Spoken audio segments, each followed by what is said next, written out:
디모데전서 5장 1절에서 8절까지. 예수 믿는 하나님의 사람들은 한 아버지를 섬기는 한 하나님의 자녀입니다. 그 자녀들이 모여있는 교회는 영적인 가족들입니다. 우리가 집안에도 나이 드신 어른들이 있고 또 장년도 있고 중년도 있고 청년도 있고 갓난 어린아이도 있고 그런 다양한 가족들이 모여서 가정을 이룹니다. 교회도 마찬가지입니다. 여러 연령대가 모여서 교회를 이루게 되죠. 우리가 해야 될 일이 뭐냐면 교회에서 성도들을 대할 때 어떤 마음으로 대해야 되냐. 성경은 말합니다. 너의 가족처럼 대하라. 너의 가족처럼 대하라.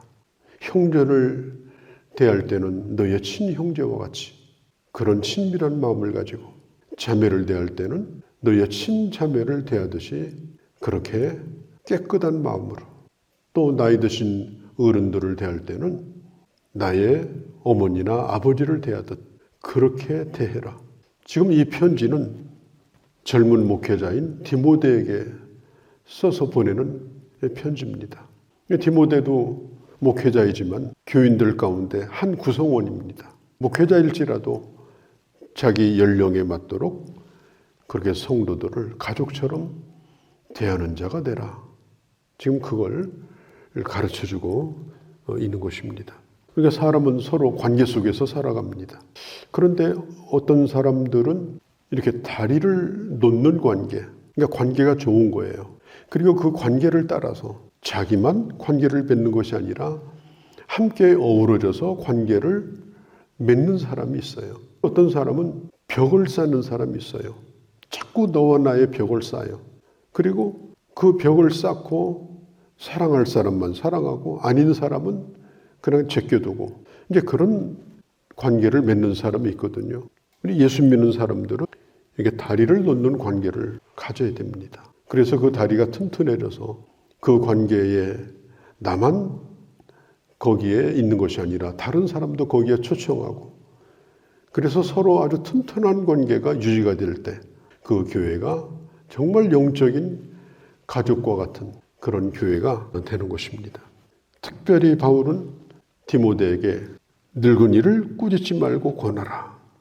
여기서 권하라는 말이 파라칼레오라는 말인데요. 이 파라칼레오라는 단어가 성령께서 위로하시는, 성령께서 가까이 하시는 그런 단어로 사용되는 단어입니다. 노인들을 대할 때에 옆에서 부르듯이 조용하게, 가까이에서 그렇게 친밀하게, 그렇게 노인을 대하라. 노인을 꾸짖을 수 있는 사람은 정말 그 노인의 가까운 친구든지 아니면 그 노인보다 훨씬 더 나이를 더 많이 먹은 연장자든지 뭐 그런 분은 가능할지 모릅니다만은 그러나 디모데는 아직 젊은 사람이고 어쩌면 그 교회에서 가장 젊은 사람에 속할지도 모릅니다. 그렇기 때문에 그를 대할 때에 꾸짖는 자세를 가지지 말라. 그리고 혹시라도 그가 고쳐야 될 점이 있다 하더라도 곁에서 조용히 그렇게 권하도록 해라 하는 겁니다. 솔로몬의 아들이 르호보암인데 아버지가 죽고 이제 왕이 됩니다. 두 사람을 만나요. 아버지의 옆에서 도와줬던 원로들. 근데 그들은 이런 얘기를 해요. 백성들을 좀 편하게 해주라. 너무 그동안에 고생을 많이 했다. 그렇게 권합니다. 또 하나는 자기와 같은 그런 친구들을 만납니다. 가까이 지냈던 이렇게 얘기합니다. 그 노인들이 그런 얘기를 하는 것은 아직도 편해서 그렇다. 더 강력하게 철권 정치를 해라. 그렇게 말합니다.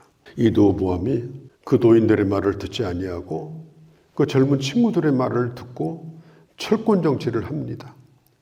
아버지보다 더 혹독하게 백성들을 일을 시킵니다. 그래서 결국은 10지파가 북쪽으로 올라갔어요. 나라가 두 쪽이 나버렸습니다. 참 안타까운 것은 이 노인의 말, 이 경험이 많은 사람들의 지혜를 젊은이들을 배우려고 하지 않습니다. 그냥 잔소리로 생각합니다. 로마서 16장 13절에 보면 사도 바울이 이런 얘기를 해요. 루포의 어머니가 계신데 그 루포의 어머니는 바로 나의 어머니다. 그 친어머니는 아니겠죠. 그러나 바울 곁에서 큰 도움을 주었던 그런 후원자였던 것 같습니다. 그의 자녀들도 마찬가지고. 그러니까 우리 교회 안에서는 이 바울 같은 대사도일지라도 나이 드신 어른을 이분은 내 어머니다.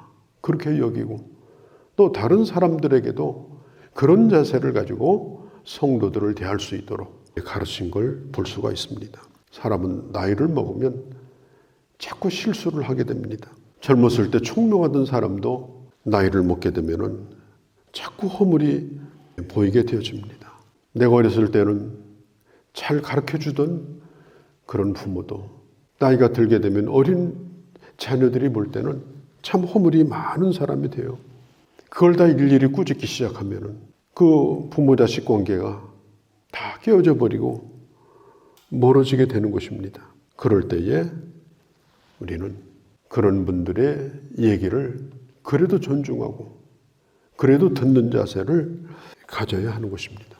어머니와 같은 자세, 교회에서도 마찬가지예요. 또 아버지와 같은 자세, 그렇게 부르진 않는다 할지라도 그런 마음으로 대하는 것, 이런 자세가 매우 중요합니다. 또 오늘 읽지는 않았습니다만 상당 부분이 이 과부에 대한 얘기를 해요. 바울이 살던 그때 1세기 당시는 그 남자들이 오래 살기가 힘들었어요. 왜냐하면 주로 사냥을 하고 또 전쟁이 늘 끊이지 않던 때였습니다. 이 과부들이 많이 생겨났습니다. 그러니까 이 과부의 문제가 그때 당시는 이게 현실적인 문제였어요. 왜냐하면 국가에서 이런 미망인들을 돌봐주질 않았습니다. 무슨 먹고 살 수 있는 길도 없었어요. 직장도 없었어요. 거기에다가 자녀들까지 남겨두고 갔다고 하면은 이거 어떻게 살아야 되나. 그야말로 막막한 그런 처지가 바로 그 당시 이 과부의 처지였습니다. 특별히 교회 안에 속해 있는 자 가운데 이렇게 미망인이 생겼을 때 교회는 어떻게 해야 되는가? 이건 현실적인 문제이기 때문에 사도 바울이 이 문제에 대해서도 얘기를 하게 됩니다.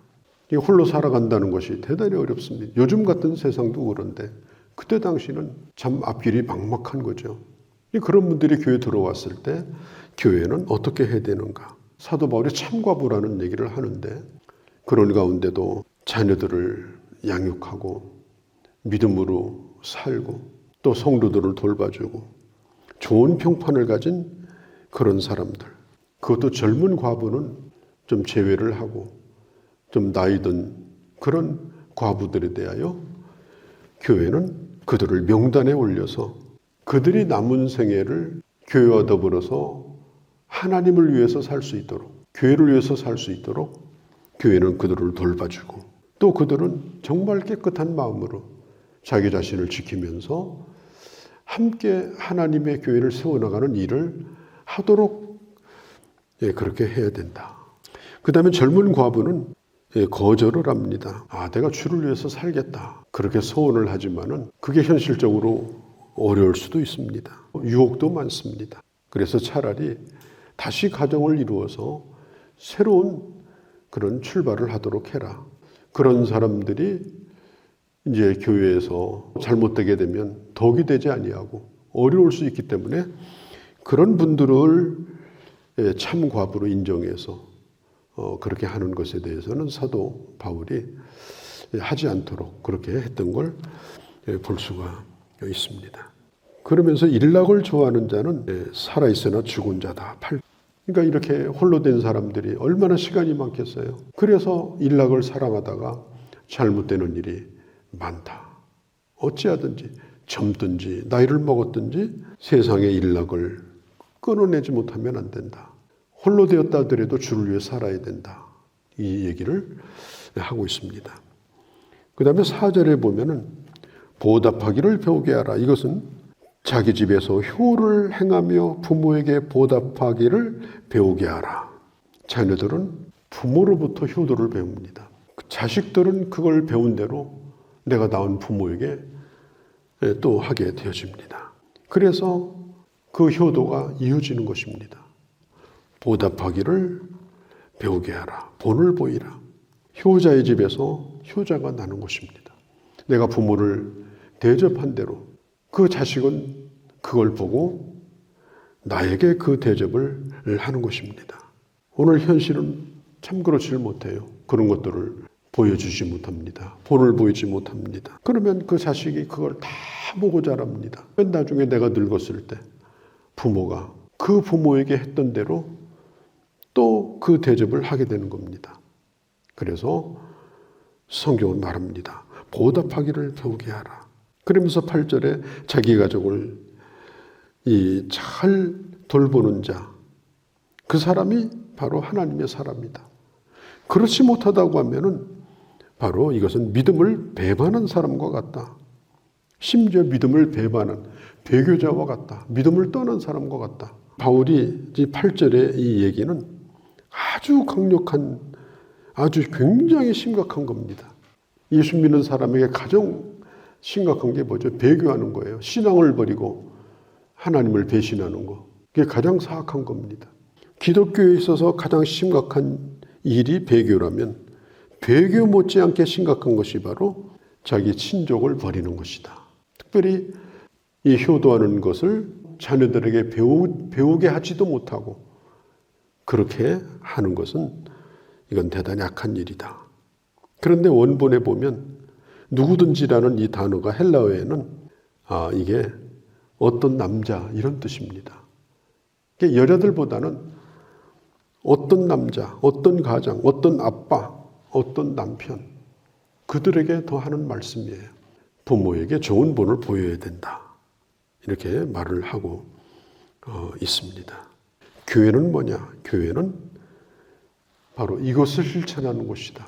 가정에서도 마찬가지고 그냥 내 자식만 감싸고 내 자식만 귀히 여기고 내 부모만 귀한 것이 아니라 교회에서 정말 나이 드신 어른들에 대하여 그들을 내 부모와 같이 그런 친밀한 마음을 가지고 대하고 또 젊은이들을 대할 때도 내 친자식을 대하듯이 어머니의 마음, 아버지의 마음으로 대하고 또 젊은 자매를 대할 때도 정말 깨끗한 마음으로 그렇게 내 친자매를 대하듯 그렇게 대해서 교회도 아름다운 그런 가족과 같은 공동체를 이루고 오히려 교회에서 효도를 배우고 오히려 교회에서 형제 사랑을 배워가지고 그것이 가정으로 이어질 수 있도록 해야 된다.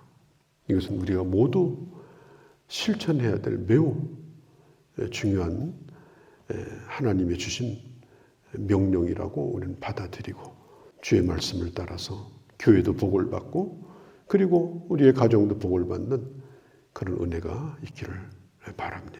거룩하신 우리 아버지, 오늘도 저희들을 사랑하셔서 오늘 이 아침에도 주의 말씀을 들었습니다. 교회는 가정과 같습니다. 나 혼자 신앙생활을 하는 것이 아닙니다. 벽을 쌓고 살고 좋아하는 사람끼리만 좋아하는 그런 우리가 되지 않게 하옵소서.